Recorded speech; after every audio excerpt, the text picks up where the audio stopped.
Assalamualaikum warahmatullahi wabarakatuh. Sidang jamaah salat subuh yang dimuliakan Allah Subhanahu wa taala. Ceramah subuh insyaallah akan disampaikan oleh Ustaz Haji Nasir Hasan Al-SMA. Kepada Ustaz kami persilakan. Assalamualaikum warahmatullahi wabarakatuh.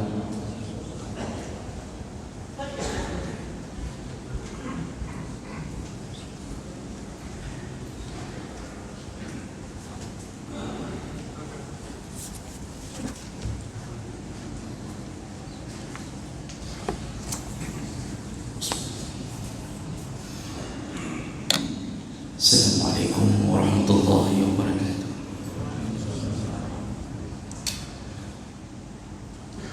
Innal hamdalillah nasta'inuhu wa nastaghfiruh wa na'udzu bihi min shururi anfusina wa min sayyiati a'malina. Man yahdihillahu fala mudilla lahu wa man yudlil fala hadiya lahu. Asyhadu an la ilaha illallah wahdahu la syarika lahu وأشهد أن محمدا عبده ورسوله الكريم. اللهم صل وسلم على نبينا المصطفى محمد وعلى آله وأصحابه أجمعين. أما بعد، رب اشرح لي صدري ويسر لي أمري واحلل عقدة من لساني يفقهوا قولي. Segala puji bagi Allah, kemudian salawat dan salam kepada Rasulullah, pada keluarga dan seluruh sahabat-sahabatnya. Jemaah subuh yang dimuliakan Allah Subhanahu wa taala, kita akan sambung pelajaran kita tentang macam-macam dosa besar melalui kitab Az-Zawajir an Iqtirafil Kabair. Dosa besar berikutnya yaitu man sanna sunnatan sayyi'atan. Orang-orang yang mempelopori kejahatan atau yang memperkenalkan maksiat pertama, walaupun maksiat itu kecil, walaupun dosa itu dosa kecil bagi yang melakukan, tapi besar bagi yang memperkenalkan.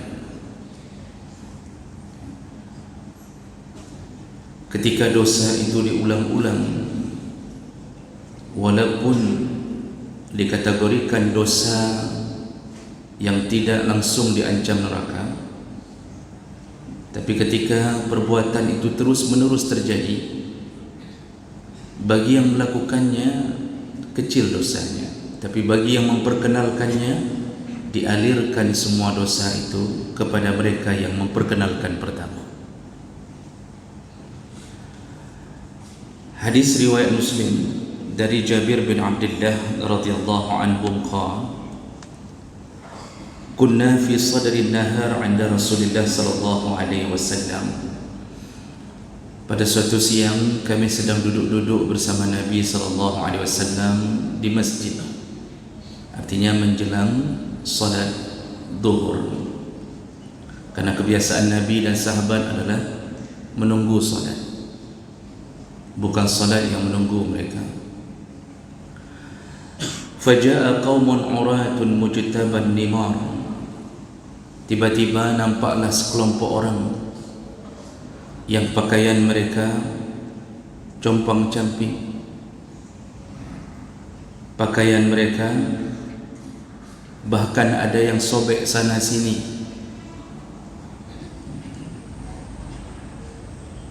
Dan kami mengetahui bahawa mereka amaduhum min Mudar, mereka berasal dari Bani Mudar. Bal kulluhum min Mudar, bahkan semua yang datang dengan pakaian itu semuanya dari Bani Mudar. Fata'ammara wajhu Rasulullah sallallahu alaihi wasallam lamma ra'a ma bihim min al-faqa.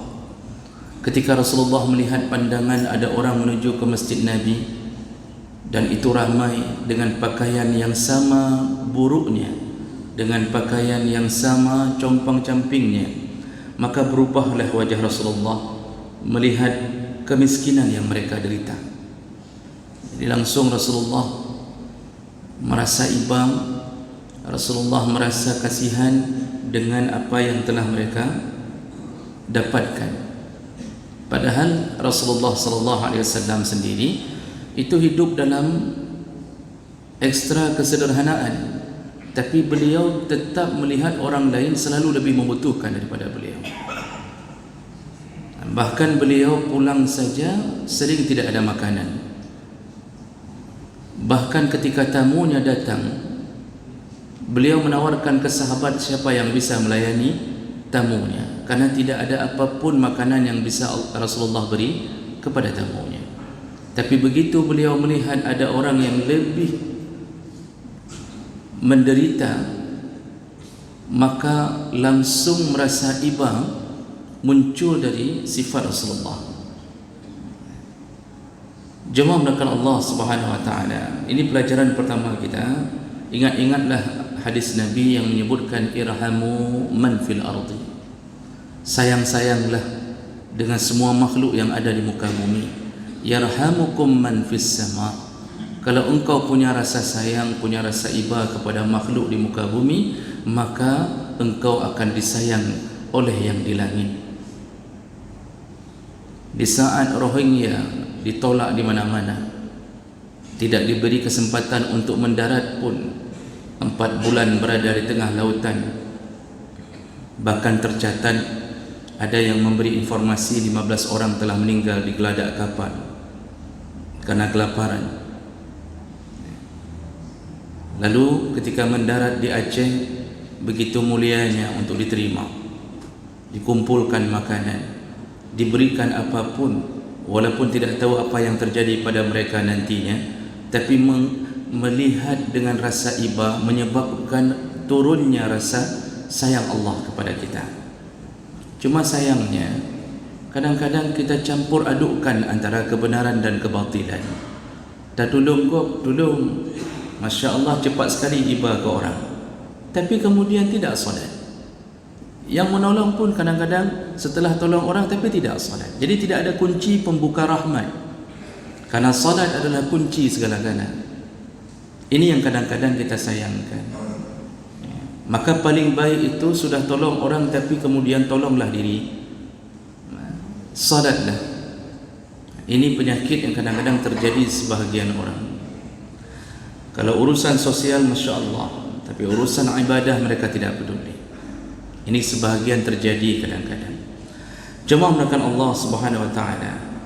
Dan ketika sudah sampai waktu azan, fa amara Bilalan yuazzin fa aqama wa shalla summa khataba.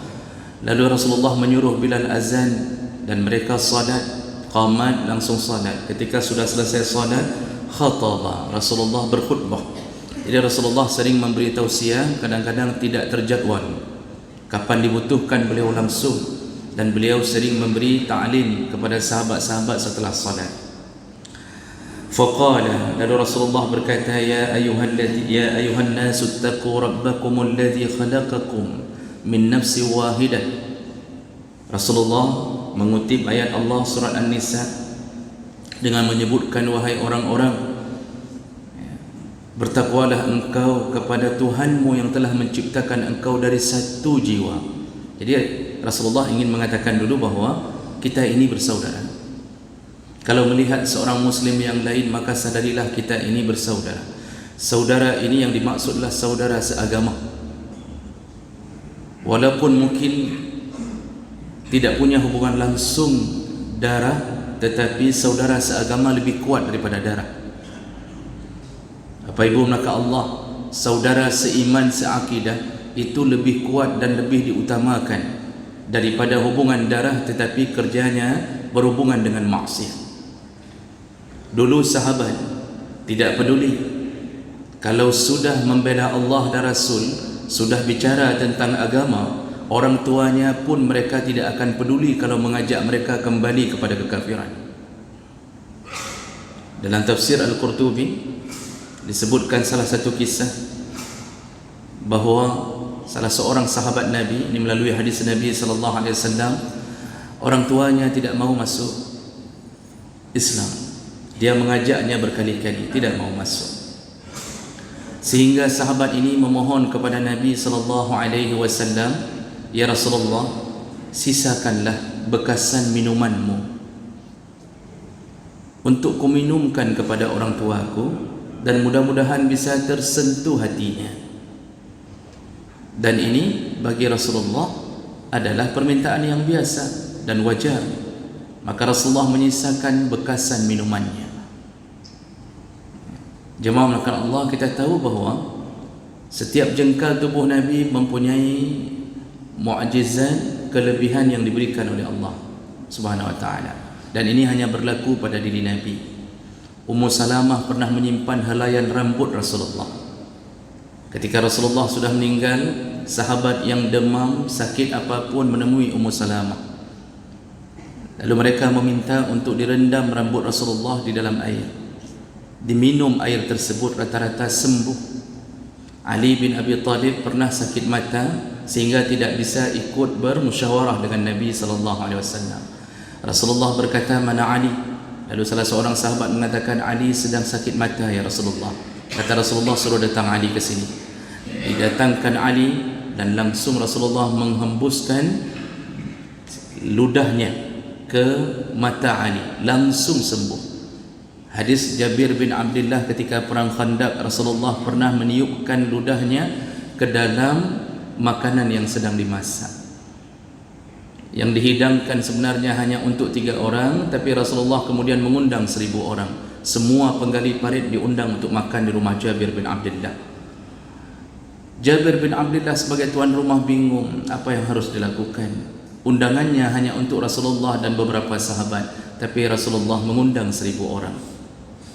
Kata Rasulullah, "Tenang saja, nanti ketika hampir masak, panggil aku." Dipanggil oleh Jabir ketika hampir masak. Rasulullah datang lalu meniupkan ludahnya ke dalam makanan yang sedang dimasak. Jadi bukan ludah sempurna, hanya tiupan. Jadi jangan mengira Rasulullah mengumpulkan semua ludah lalu dimasukkan, karena tidak begitu. Jadi hanya pruh-pruh saja. Dan apa yang terjadi Bapak Ibu melakukan Allah? Silakan baca hadis. 1000 orang makan. Di ujung hadis Jabir menceritakan, ketika sudah selesai semuanya makan, tidak satu pun, tidak sedikit pun berkurang makanan tersebut seperti sedia kala. Dan ini hanya berlaku pada Rasulullah. Jadi jangan undang saya untuk menghembuskan makanan Bapak Ibu. Corona sabah semua punya kena.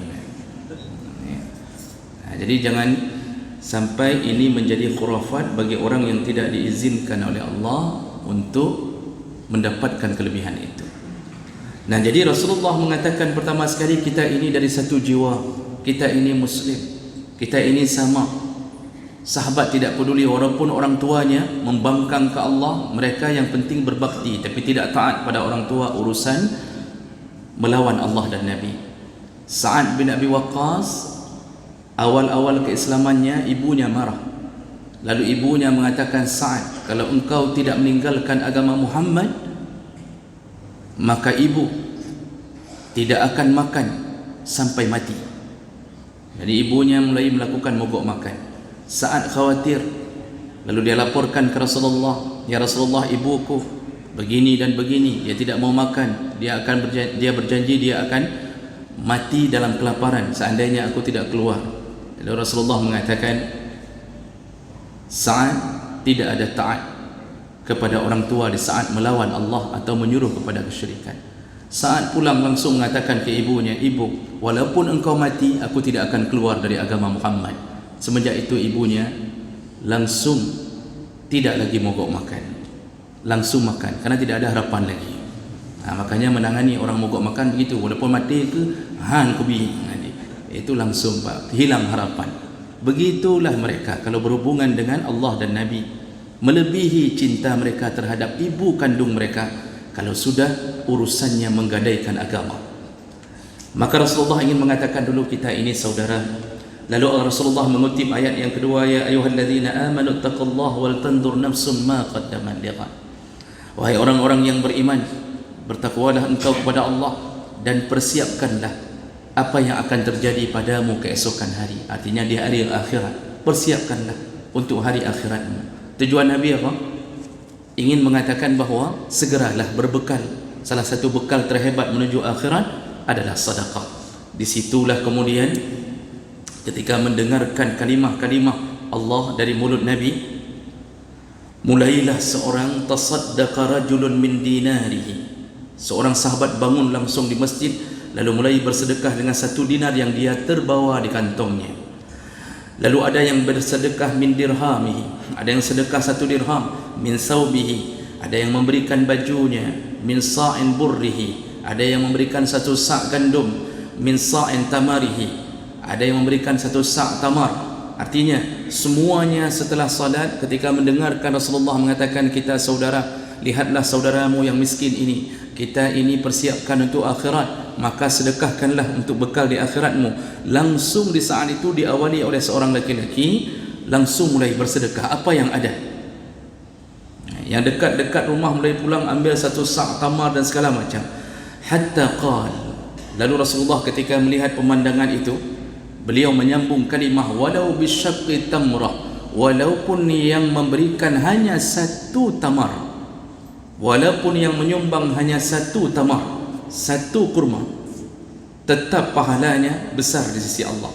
Makanya dalam hadis yang lain disebutkan Rasulullah, ittaqun nara walau bisyaqqi tamrah, jauhkan dirimu dari api neraka walaupun hanya dengan sebutir kurma, walaupun hanya dengan sebutir kurma.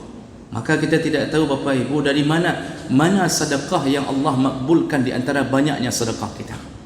Mereka yang memberikan makanan berbuka puasa setiap Senin Kamis, mungkin yang diberikan hanya kurma saja, mungkin tidak seindah kurma-kurma di dalam Ramadan, tapi keikhlasan mereka, dan mereka tidak tahu mana bahagian sedekah yang dimakbulkan Allah untuk membela mereka dari api neraka. Maka jangan segan-segan untuk memberi apapun bentuknya. Sekali-sekali ayam penyet kalau boleh, berikan tu makanan berbuka, orang berbuka. Nah kemudian faja'a rajulun minal ansar bisurratin kadat kaffahu tu'ajizu anha.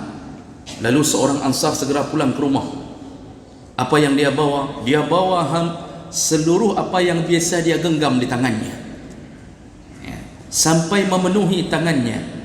Bal qad ajazat summa tataba'an nas, bahkan benar-benar hampir dia tidak mampu lagi bawa, tapi dia kumpulkan dalam rumahnya, dia bawa semuanya ke masjid untuk menolong saudaranya yang miskin tadi. Summa tataba'an nas hatta ra'aitu qaumain min ta'amin wa siyabin. Lalu perawi hadis Jarir menyebutkan, semua orang mulai pulang, semua mulai pulang. Apa yang ada di rumahnya dia bawa semuanya, digenggam banyak-banyak, bawa ke masjid. Yang bawa baju, bawa baju. Yang bawa kurma, bawa kurma. Yang bawa gandum, bawa gandum. Kata Jarir, sehingga aku melihat hari itu, qaumain min ta'am, ada 2 gunung di masjid. Ada 2 gunung baru di masjid. 1 gunung terdiri dari makanan, dan 1 gunung wasiyab, 1 gunung terdiri dari baju-baju, pakaian-pakaian. Hatta ra'aitu wajah Rasulullah tahallala ka'annahu mudahhana. Disitulah wajah Rasulullah berubah, kembali berseri-seri. Rasulullah tersenyum. Senyuman Rasulullah bukan senyuman dunia. Senyuman Rasulullah adalah senyuman akhirat. Rasulullah tersenyum kerana tahu sahabat-sahabat akan mengikutinya ke surga. Tidak ada lain kegembiraan Rasulullah yang paling hebat kecuali umatnya masuk surga. Dan tidak ada kesedihan yang paling hebat diderita oleh Rasulullah kecuali umatnya masuk neraka Allah. Maka dia tersenyum gembira. Sahabat-sahabat menyambut semua ajakannya untuk masuk surga. Kemudian ketika sudah dibagi-bagikan, barulah Rasulullah SAW menyebutkan, man sanna fil islami sunnatan hasanatan falahu ajruha wa ajru man amila biha min ba'dih min ghairi an yanqusa min ujurihim syai'a. Nah, di ujung hadis Rasulullah mengatakan, barang siapa yang memulai pertama satu perbuatan yang baik, lalu dia dapat pahala sempurna, dan mendapatkan sekaligus pahala orang-orang yang mengikuti setelahnya. Jadi Rasulullah ingin mengatakan dulu bahawa semuanya baik, yang telah menyumbang semuanya baik. Cuma kalau ditanya siapa pemenangnya, maka pemenangnya adalah yang pertama sekali bangun segera bersedekah dengan 1 dinar. Karena gara-gara dia bangunlah semua orang lain bangun. Gara-gara dia memulai sedekah pertamalah semua orang bersemangat untuk bersedekah. Maka dia dapat pahala dengan 1 dinarnya, dan dia selain itu mendapat pahala plus dari semua orang yang mengikuti gayanya. Langsung Rasulullah menjamin tentang kehebatan orang-orang yang melakukan kebaikan pertama. Maka jemaah melakukan Allah, kalau ingin mendapatkan gaji pensiun di akhirat, berusahalah untuk membuat ide-ide yang membuat orang lain mengikuti ide kita dalam kebaikan. Berusahalah membuat kebaikan pertama yang menjadi contoh barang bagi orang lain.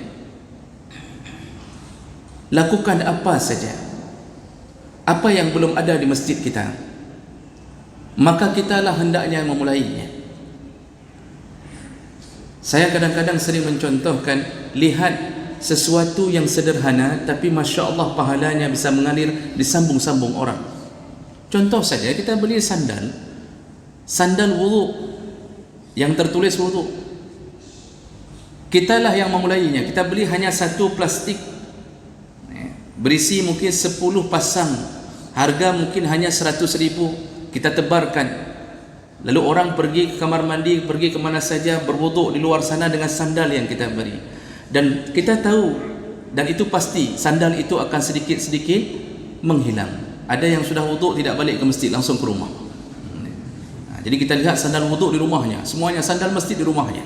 Dia rubah sedikit dari masjid rumah, sandal rumah dia tulis. Kita tahu dia sedikit menghilang, tapi orang lain akan bertanya-tanya, oh katilo, musabah nadi. Lalu muncullah ide dari orang lain, kita beli lagi yang baru. Dari mana dia belajar pertama membeli sandal wuduk? Dari orang yang pertama membelinya. Maka semua pahala dari sandal wuduk itu diberikan kepada orang yang memperkenalkan ide ini. Di masjid kita belum ada air untuk minumnya para musafir. Maka siapa yang memulai untuk membeli galon pertama, dia mengatakan, yang penting habis galon ganti, saya akan bayar setiap kali berapa, 1 bulan sekali saya bayar semuanya. Saya bayar semuanya. Gelas-gelas plastik saya beli. Dan kemudian dia hanya memulainya 1 bulan, 2 bulan, dan kemudian orang ini meninggal, hilanglah sponsor. Ternyata disambung oleh orang kaya yang lain. Masya Allah, semua dapat pahala sempurna, tetapi pahala terhebat yang memulainya. Kita belum ada stiker untuk menuju ke kamar mandi, yang orang sering lupa kalau masuk ke kamar mandi bacaannya adalah begini dan begini, kalau keluar dari WC bacaannya begini-begini. Kita kadang-kadang belum ada stiker yang kita tempel di luar kamar mandi atau setelah berwudu supaya orang mengingat bacaan doa setelah berwudu. Belum ada. Lalu timbul ide, izin dari pengurus masjid, jet long blow stikernya, boleh saya yang usahakan? Kita kemudian cetak, kita minta izin ke pengurus, tempel. Semua orang berdoa mengingat dia selama ini lupa berdoa, walaupun dia tahu. Stiker itu kemudian sedikit-sedikit jatuh, ada orang lain menyambungnya. Semua pahalanya Allah timpakan kepada yang memulai pertama. Ini hebatnya orang-orang yang menjadi pionir dalam sebuah kebaikan. Lalu Rasulullah mengakhiri hadis ini dengan mengatakan,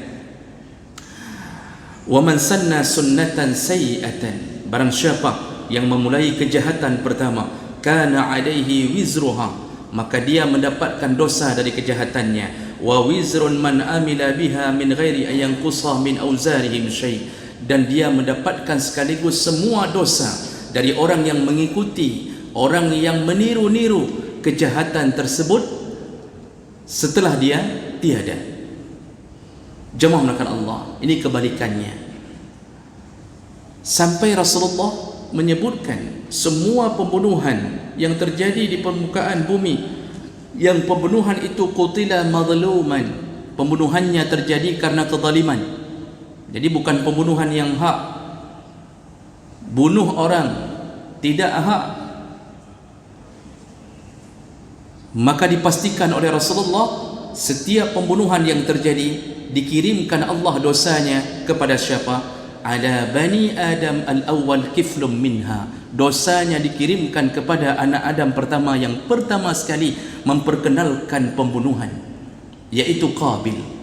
Qabil telah tiada, tapi dosanya sampai hari ini, sampai ke ujung dunia mengalir. Kenapa? Dialah yang pertama sekali memperkenalkan pembunuhan. Maka jemaah mungkin Allah, bayangkan seseorang telah meninggal dunia tapi dialirkan dosa orang lain.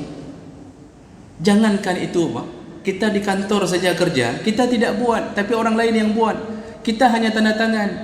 Cuma karena prinsip kita tanda tangan tanpa melihat, artinya kita tidak tahu urusannya apa kita tanda tangan. Rupanya anak-anak buah kita ini mencoba mencelakakan kita. Kita yang masuk penjara. Bayangkan perasaan hati kita. Dia akan mengatakan cukup sakit hati lu. Lu hana lu pebut adanya. Saya tidak korupsi, saya tidak buat apa-apa, tapi saya tanda tangan yang saya tidak tahu apa yang mereka buat. Dosa orang lain ditimpakan ke kita, satu kali dosa saja kita sudah sakit hati. Bagaimana seandainya ditimpakan oleh Allah semua dosa mengalir terus-terusan setelah kita memperkenalkan kejahatan pertama? Maka berhati-hatilah membuat sesuatu yang ditiru-tiru orang. Kita hidup di kampung, siapa yang buat balai peh batai pun, siapa yang membuat di kampung balai untuk pukul batu, ni terjemahnya bahasa Inggeris. Semenjak ada balai itu kita memulainya. Kita buat balai lalu kita duduk, kita ajak kawan-kawan, kita mulai melakukan maksiat-maksiat di malam hari, begadang, kemudian di situ kita ngupat, di situ kita berjudi, di situ kita duduk sampai subuh, meninggalkan anak dan isteri. Setiap malam balai itu kita buat untuk kemaksiatan. Meninggal kita disambung oleh orang kampung. Orang semuanya terkenangnya balainya pun yang pedangnya tengku mai. Gonyan ke yang main badai pun, semua dosa disambung-sambung, dikirimkan Allah kepada yang memperkenalkan pertama. Siapa yang memperkenalkan tarian dangdut pertama? Siapa yang memperkenalkan kejahatan di kantor pertama? Siapa yang memperkenalkan pungutan liar pertama? Yang sebenarnya harga yang harus diurus Rp120.000. Urus apa saja seharusnya Rp120.000. Tapi kemudian semenjak dipimpin oleh kepala itu, atau semenjak bergantinya menteri itu membuat kebijaksanaan yang baru, dia perkenalkan kejahatan, dia buat sengaja ada pungutan liar. Atau kepala kantor yang baru, semenjak ada dia berubah dari Rp120.000 menjadi Rp320.000. Entah uang apa, uang kopi, entah kopi apa sampai Rp320.000. Lalu berlanjut, dia telah dimutasi. Kepala ini telah dimutasi, entah ke mana sudah pindah, atau dia sudah meninggal. Semua pungutan liar yang dibebankan kepada rakyat, dosanya dikirimkan kepada yang memperkenalkan kebijaksanaan itu pertama. Siapa yang memperkenalkan komunisme di Indonesia pertama dengan dalih Nasakoh? Maka ketika PKI merajalela diperkenalkan lebih awal oleh orang-orang pertama, maka Allah kirimkan dosa kemaksiatan terbesar itu kepada pemimpin yang memperkenalkan atau mengizinkan undang-undang tersebut. Maka jemaah melakukan Allah, jangan perkenalkan, jangan buat pertama sekali kejahatan untuk ditiru. Kenapa anak kita pakai celana pendek? Karena ayahnya pakai celana pendek. Kenapa anak kita futsal dengan celana pendek? Kenapa lari jogging pagi harus dengan celana pendek? Tidak sahkah kalau lari pagi dengan celana training panjang? Sang-sang kajik ke rukun jogging celana pendek. Kenapa anak kita tidak ada segannya? Dilihat ayahnya. Kenapa kita goes-goes dengan sepeda ke gunung hanya dengan memakai celana di atas lutut saja? Lalu dilanjutkan oleh anak-anak kita, merasa biasa, itu biasa. Bapak pun buat dulu, bapak jamaah, tapi dia biasa pakai celana pendek. Artinya dianggap seakan-akan tidak mengapa. Maka diikuti oleh anak-anak kita, terimalah dosanya. Terimalah dosanya.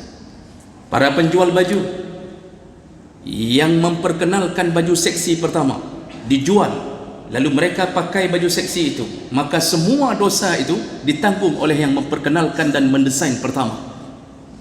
Para pemilik kedai kopi, kalau seandainya sudah menjadi sebuah kebiasaan kedai kopi kita tutup di waktu maghrib, tapi bukan untuk mengeluarkan penghuninya, tapi menutup tirai untuk melindungi penghuninya yang tidak salat maghrib.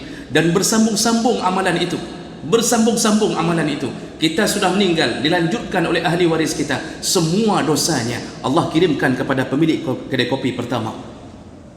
Yang mandang kedang roh ya Allah. Begitulah keadaan kita. Maka hati-hatilah, hati-hatilah ya, berbuat sesuatu yang tidak baik yang ditiru oleh orang lain. Sungguh celaka mereka yang hidupnya dalam keadaan ditimpa-timpakan dosa orang lain ke atas catatan amalnya. Mudah-mudahan ini bermanfaat untuk kita berjaga-jaga agar kita tidak jatuh ke dalam dosa besar ini. Subhanakallahumma wa bihamdik, asyhadu an la ilaha illa anta, astaghfiruka wa atubu ilaik. Wassalamu alaikum warahmatullahi wabarakatuh.